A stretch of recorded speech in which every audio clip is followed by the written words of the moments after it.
बच्चों आज हम पढ़ने वाले हैं क्लास 10th चैप्टर है हमारा लाइफ प्रोसेसेस। और लाइफ प्रोसेसेस में बच्चों आज हम बहुत ही इम्पोर्टेंट टॉपिक डिस्कस करने वाले हैं।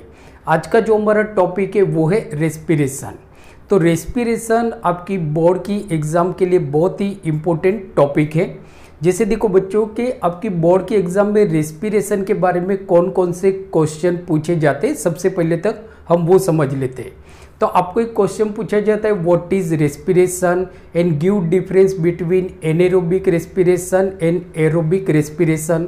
दूसरा बच्चों आपको क्वेश्चन ये पूछा जाता है कि why respiration is consider as a oxidation reaction, या तो why respiration is consider as a exothermic reaction. तो यहाँ पे हम रेस्पिरेशन के बारे में आज के वीडियो लेक्चर में सारा कंप्लीट हम देख लेंगे, जिससे क्या होगा बच्चों का आपको रेस्पिरेशन के बारे में बोर्ड के एग्जाम में जो भी क्वेश्चन पूछे जाते हैं सारे क्वेश्चन आप इजी वे में अटेम्प्ट करके आ जाओगे। आपको करना क्या है बच्चों, एक ही चीज करना है कि इस वीडियो को शुरू से लेके एंड तक आपको देखना है। सिर्फ इतना ही काम करना है आपको। यहाँ पे हम सारा डिफरेंस मतलब कि सब कुछ यहाँ पे हम डिटेल में देखेंगे। तो देखो बच्चों, जैसे हमारा टॉपिक क्या है, रेस्पिरेशन क्लास 10th, जो चैप्टर है हमारा लाइफ प्रोसेसेस। अब देखो बच्चों, सिंपल देखते हैं कि व्हाट इज रेस्पिरेशन। तो अगर हम सिंपल वे में ऊपर से अगर हम देखते हैं, डेफिनेशन तो अभी हम बच्चों देखेंगे, बट अगर हम ऊपर से देखते हैं तो ये होता है कि भाई जो रेस्पिरेशन होता है वो एवरी लिविंग ऑर्गेनिज्म में होता है, सारे लिविंग ऑर्गेनिज्म में, चाहे वो प्लांट हो, चाहे वो एनिमल हो, चाहे वो छोटे से छोटा ऑर्गेनिज्म हो। जैसे एग्जांपल ले लो बैक्टीरिया, तो बैक्टीरिया के अंदर भी रेस्पिरेशन होगा, ईस्ट के अंदर भी रेस्पिरेशन होगा। अब एक्चुअली रेस्पिरेशन में होता क्या है बच्चों, तो रेस्पिरेशन एक बायोकेमिकल प्रोसेस है। Obviously it is a biochemical process because it occurs in every living organism. So respiration is a biochemical reaction in which breakdown of glucose in the presence of oxygen and release lots of energy. जो organism होते हैं बच्चों, उनको survive करने के लिए, growth करने के लिए, डेवलपमेंट करने के लिए एनर्जी की रिक्वायरमेंट होती है। बच्चों ये एनर्जी वो लोग कहाँ से लाते हैं, वो ये जो एनर्जी होती है वो एनर्जी वो लोग फूड में से लाते हैं। अब जो आप फूड लेते हो, जो फूड आप खाना खाते हो, उसका डाइजेशन होता है बच्चों, और फिर जो हम ऑक्सीजन लेते हैं, जो नो सेम ऑक्सीजन लेते हैं, अब ये जो ऑक्सीजन होता है इस फ्रूट को ब्रेक डाउन कर देता है और बहुत सारी एनर्जी रिलीज करता है। इस एनर्जी को ऑर्गेनिज्म अपने ग्रोथ, अपने डेवलपमेंट, जो भी दूसरी जो बायोकेमिकल प्रोसेस जो लिविंग ऑर्गेनिज्म के बॉडी के अंदर होती है, उस बायोकेमिकल प्रोसेस के लिए इस एनर्जी को वो यूटिलाइज करता है। सही है बच्चों, डिटेल में तो हम देखेंगे। ये ऊपर से बच्चों हमने देखा कि रेस्पिरेशन एक्चुअली क्या है। अब देखो एक प्रॉब्लम ये होता है कि ज़्यादातर बच्चों में ये प्रॉब्लम होता है कि जैसे एग्जाम में क्वेश्चन पूछा जाता है तो कुछ बच्चे रेस्पिरेशन के जगह पे ब्रीथिंग लिख के आ जाते हैं और ब्रीथिंग के जगह पे रेस्पिरेशन लिख के आ जाते हैं। सही है, दोनों मतलब कुछ लोगों को ऐसा लगता है जो हम ब्रीथिंग करते हैं मीन्स के इनहेल करते हैं, ऑक्सीजन हम लेते हैं, कार्बन डाइऑक्साइड निकालते हैं, उसको रेस्पिरेशन कुछ बच्चे समझ लेते हैं। तो यहाँ पे सबसे पहले बच्चों देखो हम देखते हैं कि भाई ब्रीथिंग क्या है और रेस्पिरेशन क्या है। तो सबसे पहले हम बच्चों ब्रीथिंग को समझते हैं। देखो ब्रीथिंग क्या है बच्चों, तो सिंपल ब्रीथिंग मतलब क्या होता है कि inhale of atmospheric oxygen. Atmospheric oxygen हम लेते हैं, जैसे देखो एग्जांपल कि ये हमारा नोज है बच्चों, राइट। ये देखो मतलब कि ये एक ऑर्गेनिज्म है, लाइक, और ये बच्चों उसका लंग्स है, यहाँ पे मतलब उसके लंग्स है, राइट। अब देखो होता क्या है कि जो ऑक्सीजन होता है, जो एटमॉस्फेरिक ऑक्सीजन होता है, वो हम नॉस्ट्रिल से लेते हैं।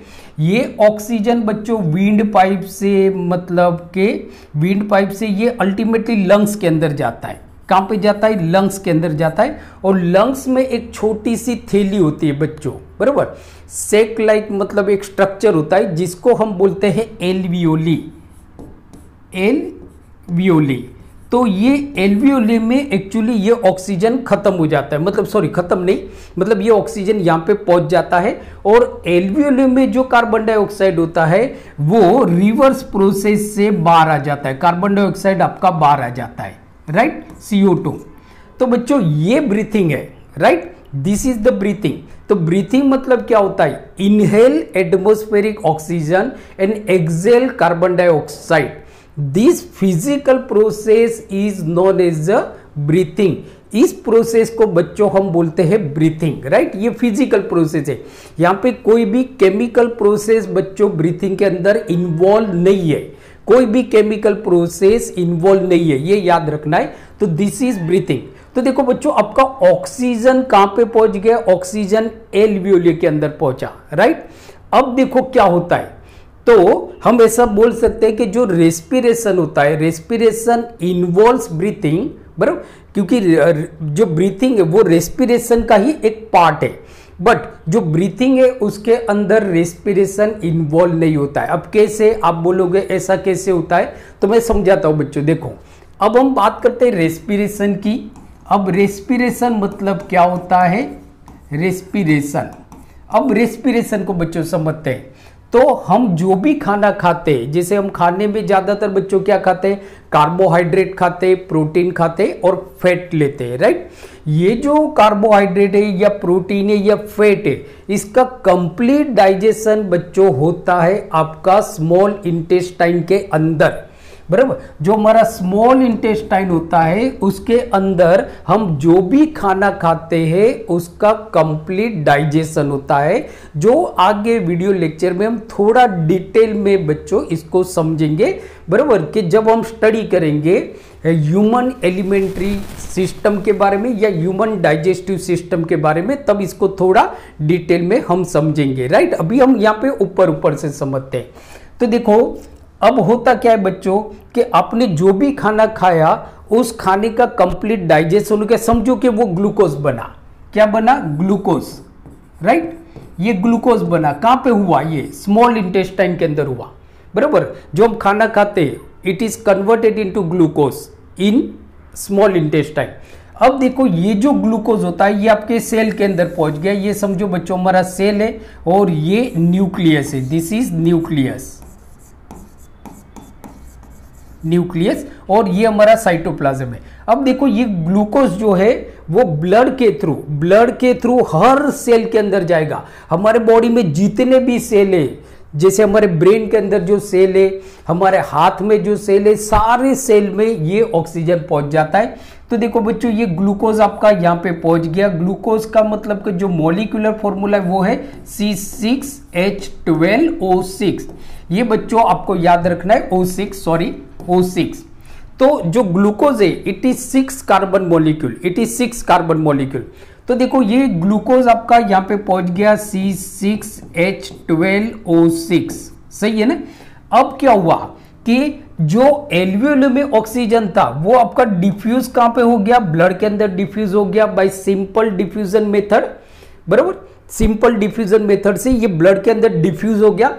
अब ब्लड इस ऑक्सीजन को सेल के अंदर पहुंचा देगा। तो देखो, ग्लूकोज तो ऑलरेडी आपका प्रेजेंट है सेल के अंदर, प्लस ऑक्सीजन चला गया, राइट, ऑक्सीजन। अब क्या होता है बच्चों कि ये जो ग्लूकोज है उसके साथ ये ऑक्सीजन कंबाइन हो गया, एंड ये जो ऑक्सीजन है ये ग्लूकोज को ब्रेक डाउन कर देता है, और बहुत सारी एनर्जी रिलीज होती है जो एटीपी के फॉर्म में माइटोकॉन्ड्रिया के अंदर स्टोर हो जाती है, बराबर। और दूसरी भी बाय प्रोडक्ट बनती है, जैसे कार्बन डाइऑक्साइड बनती है और वाटर बनता है, जो हमारी बॉडी एलिमिनेटेड कर देती है। जैसे कि कार्बन डाइऑक्साइड बना आपका सेल, वो फिर ब्लड उसको लेके जाएगा, एल्वियोली में डिफ्यूज कर देगा, एल्वियोली वहां से कार्बन डाइऑक्साइड बाहर निकाल देगा।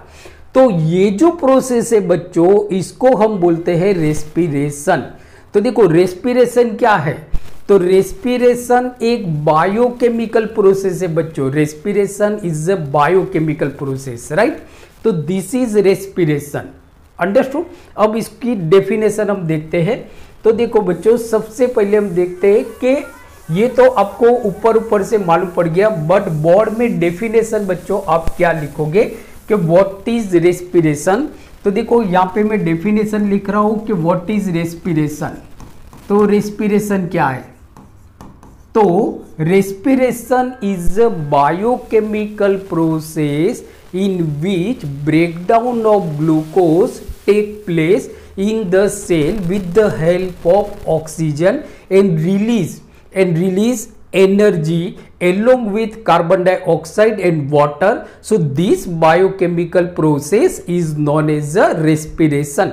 ये हमारी complete scientific definition है respiration की.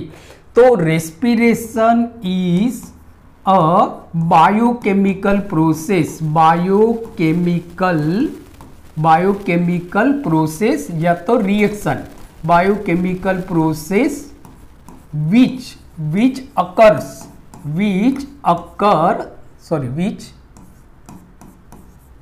occurs in every living organism, every living organism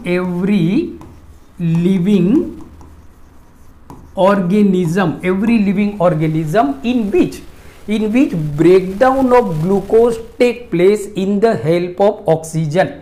So in which breakdown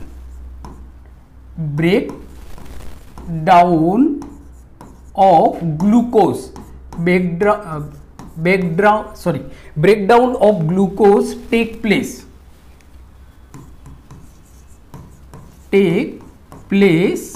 in presence of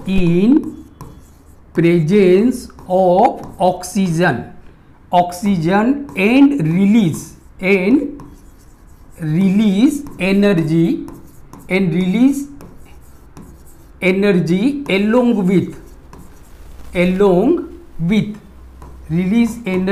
along with carbon dioxide and water H2O.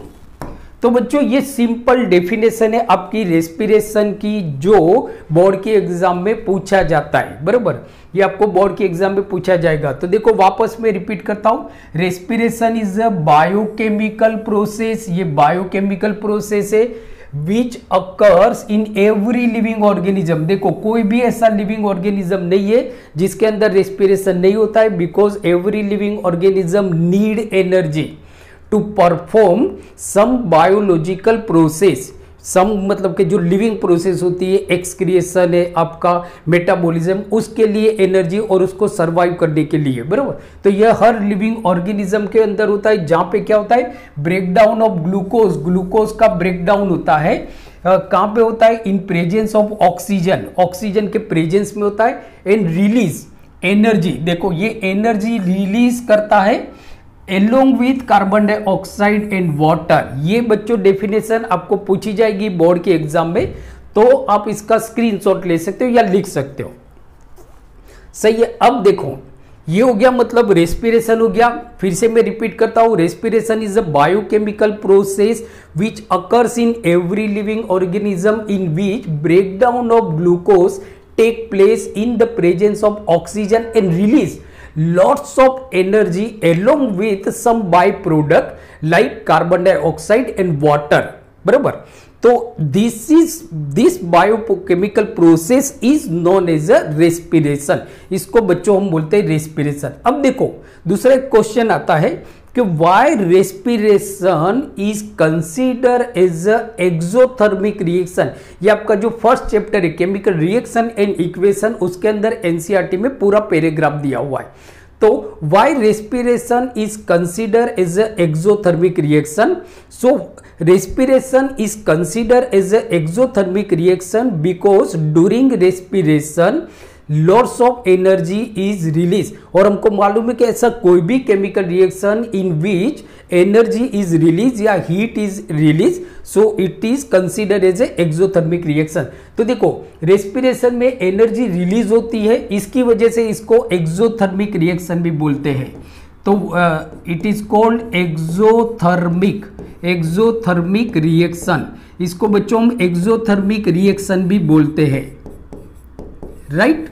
ये भी क्वेश्चन आपको पूछा जाएगा बोर्ड के एग्जाम में. दूसरा बच्चों देखो, दूसरा कि इसको ऑक्सीडेशन रिएक्शन भी बोलते हैं बिकॉज ये ऑक्सीजन के प्रेजेंस में होता है. तो it is also considered as a oxidation reaction because it occurs in presence of oxygen के प्रेजेंस में होता है, बराबर.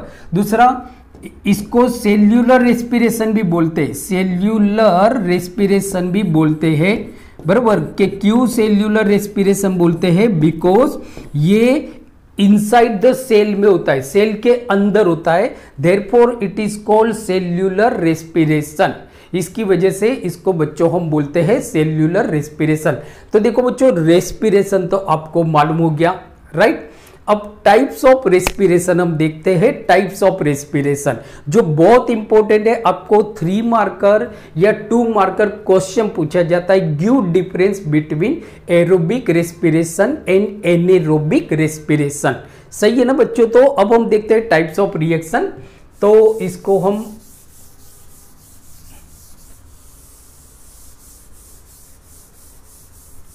तो देखो, अब हम देखते हैं बच्चों टाइप्स ऑफ रिएक्शन। जो रिएक्शन होता है वो 2 तरह का रिएक्शन होता है। एक होता है कि types of reaction, types of reaction है types of respiration, types of respiration, right. अब देखो, जो रेस्पिरेशन होता है वो बच्चों आपके 2 तरह का होता है। एक होता है हमारा एरोबिक रेस्पिरेशन, और दूसरा जो होता है वो होता है हमारा anaerobic respiration, anaerobic respiration, right. तो 2 तरह के रेस्पिरेशन है। देखो, एक है आपका एरोबिक आप करते हो ना जिम में जाके, एरोबिक्स। तो एरोबिक्स का मतलब ये होता है ऑक्सीजन लेना, और उस ऑक्सीजन को हम यूज करते हैं ग्लूकोज को तोड़ने के लिए, जिससे हमको एनर्जी मिलती है। उस रिएक्शन को हम बोलते हैं एरोबिक। तो आप जिम में जाके एरोबिक करते हो, जिससे क्या होता है, आपका ब्रीथिंग रेट फास्ट हो जाता है, ऑक्सीजन आप ज्यादा लेते हो। तो एरोबिक रेस्पिरेशन बच्चों इन प्रेजेंस ऑफ ऑक्सीजन में होता है, जहां पे ग्लूकोज का कंप्लीट ब्रेकडाउन होता है, बराबर, जहां पे ग्लूकोज का कंप्लीट ब्रेकडाउन होता है। तो एरोबिक रेस्पिरेशन, अब इसकी डेफिनेशन देखो, तो एरोबिक रेस्पिरेशन मीन्स के a kind of respiration in which respiration which take place in the presence of oxygen. वो रेस्पिरेशन जो ऑक्सीजन के प्रेजेंस में होता है उसको हम बोलते हैं aerobic respiration. Anaerobic respiration means के a respiration which take place in absence of oxygen, या तो लेक ऑफ ऑक्सीजन, कि भाई ऑक्सीजन के एब्सेंस में होता है, जैसे कि ईस्ट के अंदर होता है जो फंगस है उसके अंदर, और हमारे मसल्स के अंदर होता है जहां पे प्रॉपर अमाउंट में ऑक्सीजन नहीं मिलता है। तो बच्चों, एरोबिक कहां पे होगा? इन presence of oxygen, in presence of oxygen, oxygen के प्रेजेंस में होता है। Anaerobic respiration in absence of oxygen, oxygen के एब्सेंस में होता है। एरोबिक रेस्पिरेशन कहां पे होता है? एनिमल के अंदर होता है और प्लांट के अंदर होता है। एनिमल्स एंड प्लांट, इनके अंदर एरोबिक रेस्पिरेशन होता है। एनेरोबिक की बात करो तो ये ईस्ट के अंदर होता है, ईस्ट एंड मसल सेल के अंदर होता है, ईस्ट एंड मसल सेल के अंदर होता है, राइट। ये डिफरेंस भी हम देख लें कि भाई एरोबिक रेस्पिरेशन कहां पे होता है।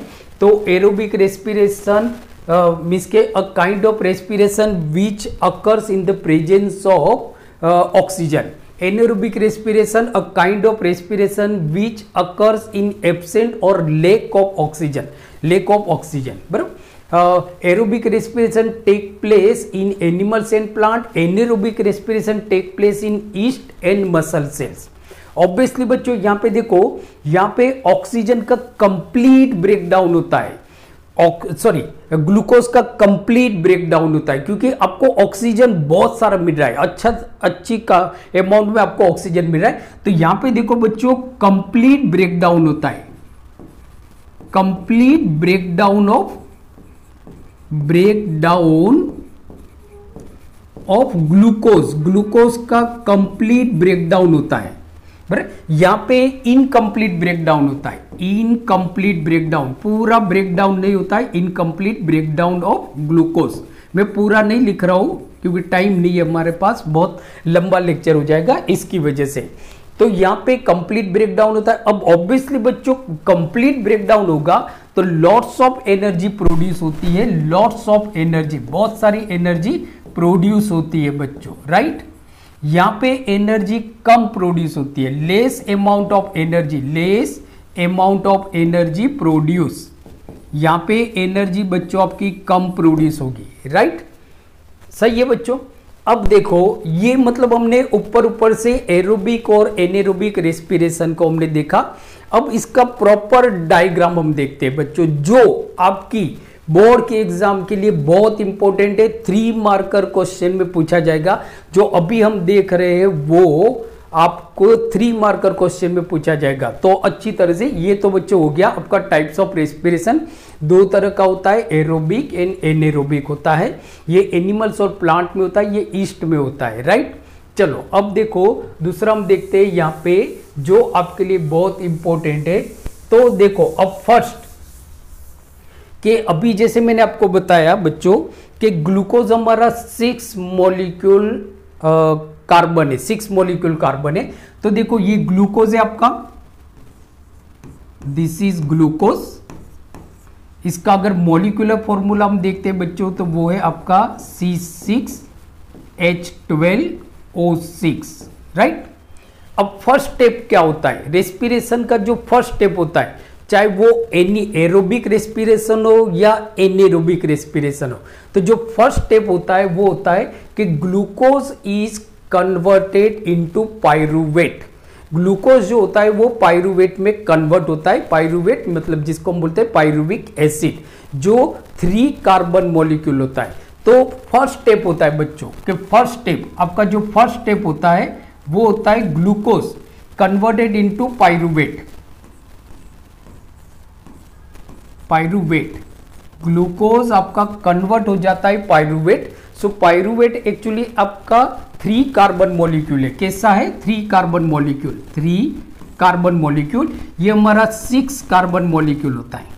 अब बच्चों याद रखना है glucose is converted into pyruvate. ये कहां पे होता है, साइटोप्लाज्म में होता है। ये याद रखना, यहां से आपको क्वेश्चन पूछा जाता है बोर्ड के अंदर कि first step, what is the first step in respiration, whether it is aerobic respiration or anaerobic respiration.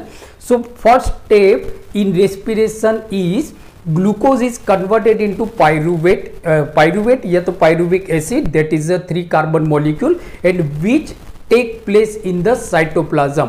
और दूसरा याद रखना ये सारे एनिमल में होता है, चाहे वो एरोबिक हो या एनेरोबिक हो, सबके अंदर होता है पायरूवेट। सो ये साइटोप्लाज्म में होता है, साइटोप्लाज्म, साइटोप्लाज्म। अब देखो सेकेंड स्टेप क्या होता है।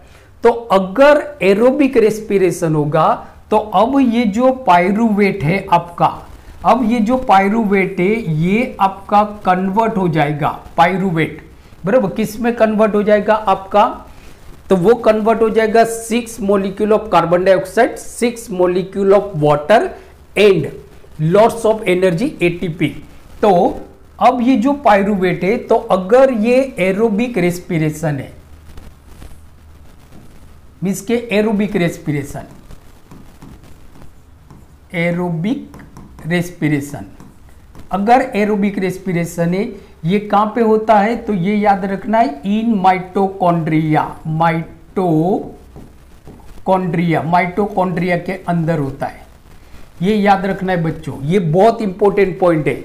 तो पायरूवेट एरोबिक रेस्पिरेशन होगा, कहां पे होगा, इन माइटोकॉन्ड्रिया। प्रोडक्ट क्या बनेगी बच्चों, प्रोडक्ट क्या बनेगी, तो जो माइटोकॉन्ड्रिया में होगा तो जो प्रोडक्ट हमारी बनेगी वो आपकी बनेगी 6 molecule of carbon dioxide, 6 molecule of carbon dioxide plus 6 molecule of water, 6 molecule of water plus 38 ATP, 38 ATP.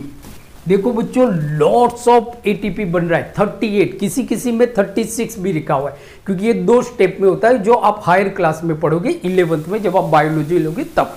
तो देखो 38 एटीपी होता है, बहुत सारी एनर्जी प्रोड्यूस होती है। Why, because in aerobic respiration So there is a complete breakdown of glucose take place. Therefore lots of energy, हमको बहुत सारी एनर्जी मिलती है। हम जितना ज़्यादा खाना खाएंगे उतनी ज़्यादा एनर्जी बनेगी, क्योंकि अगर आपको प्रॉपर अमाउंट में ऑक्सीजन मिल रहा है तो ये याद रखना है। एरोबिक रेस्पिरेशन में क्या बनता है, तो glucose is converted into 6 molecule of carbon dioxide, 6 molecule of water and 38 ATP. ATP जो स्टोर हो जाती है आपकी माइटोकॉन्ड्रिया के फॉर्म, माइटोकॉन्ड्रिया के अंदर। एटीपी का जो फुल फॉर्म होता है वो होता है एडिनोसाइन ट्राइफॉस्फेट। सही है बच्चों। अब देखो, अगर ये एनारोबिक रेस्पिरेशन होगा तो देखो बच्चों, अब सेकेंड स्टेप है आपका, जो सेकेंड स्टेप तो वो है anaerobic respiration. Anaerobic respiration, anaerobic respiration होगा absence of oxygen, absence of oxygen, oxygen के एब्सेंस में। तो ये वापस दो तरह का होगा बच्चों। तो देखो, फर्स्ट आपका होगा जो किस में होगा, ईस्ट के अंदर, इन ईस्ट, इन ईस्ट, राइट। तो ईस्ट के अंदर होता है क्योंकि इनके पास जो ईस्ट है, अब ये क्वेश्चन भी पूछा जाता है कि वाई, कि जो ईस्ट होता है उनमें एरोबिक रेस्पिरेशन क्यों नहीं होता है, एनेरोबिक रेस्पिरेशन क्यों होता है। तो बच्चों आपने पढ़ा हुआ है 9th और 8th के अंदर कि जो ईस्ट होता है तो उनके अंदर माइटोकॉन्ड्रिया नहीं होता है। अब माइटोकॉन्ड्रिया नहीं होगा तो ऑब्वियसली आपका एरोबिक रेस्पिरेशन नहीं होगा, सिंपल सा है। तो ईस्ट प्रोडक्ट क्या बनेगी बच्चों, तो प्रोडक्ट आपकी बनेगी इथेनॉल। प्रोडक्ट जो हमारी बनेगी वो इथेनॉल बनेगी,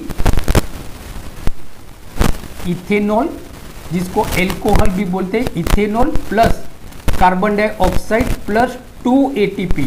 देखो बहुत कम एटीपी बन रहा है बच्चों ईस्ट के अंदर, जो बैक्टीरिया होते हैं उनके अंदर, क्योंकि उनके अंदर मेम्ब्रेन बाउंड ऑर्गेनेल नहीं होते हैं, बराबर। मेम्ब्रेन बाउंड ऑर्गेनेल नहीं होते, माइटोकॉन्ड्रिया है ही नहीं, तो there is no question of taking place of aerobic respiration, बराबर। तो इथेनॉल बनेगा, कार्बन डाइऑक्साइड बनेगा एंड 2 एटीपी। देखो बहुत कम एटीपी बन रही है, यहाँ पे 38 एटीपी, यहाँ पे 2 ही एटीपी बन रही है, एडिनोसाइन ट्राइफॉस्फेट, राइट। तो ये हमारा एनेरोबिक रेस्पिरेशन है। दूसरा देखो बच्चों, एनेरोबिक रेस्पिरेशन कहाँ पे होता है, तो एनिमल के मसल सेल्स के अंदर। यहाँ पे जो मसल्स के आप बहुत दौड़ते हो तो क्या होता है कि आपकी जो ऑक्सीजन लेने की जो कैपेसिटी है वो बढ़ जाती है, और ज़्यादा आप फिजिकल एक्सरसाइज करते हो तो होता क्या है, ऑक्सीजन की डिमांड बढ़ती है, बट ऑक्सीजन उतना नहीं मिल रहा है, बराबर। जो भी ऑक्सीजन मिल रहा है उसका कंप्लीट ब्रेकडाउन हो रहा है, बट दूसरा जो नहीं हो रहा है तो क्या होता है, इन एब्सेंस, ऑक्सीजन के एब्सेंस में आपके मसल्स में होता है।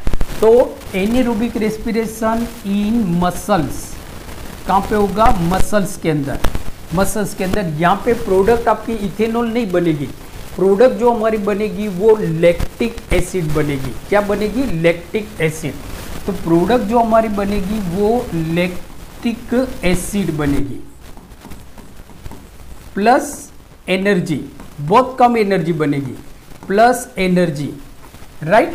तो देखो बच्चों सिंपल सा है कि ग्लूकोज का फर्स्ट वो 3 कार्बन मॉलिक्यूल में कन्वर्ट होता है, ये दोनों में होगा, चाहे वो एरोबिक रेस्पिरेशन हो या anaerobic respiration. This is the first step जो दोनों के अंदर होता है। यहाँ से देखो अगर पूरा ऑक्सीजन मिल रहा है तो कंप्लीट ब्रेकडाउन होके बहुत सारी एनर्जी बच्चों मिल रही है, राइट। अगर इनकम्प्लीट ब्रेकडाउन होता है तो इथेनॉल बनेगा, कार्बन डाइऑक्साइड, और बहुत कम एनर्जी मिलेगी। मसल्स के अंदर लैक्टिक एसिड बनेगी एंड लैक ऑफ एनर्जी बनेगी, राइट। तो बच्चों देखो इसका स्क्रीनशॉट ले सकते हो।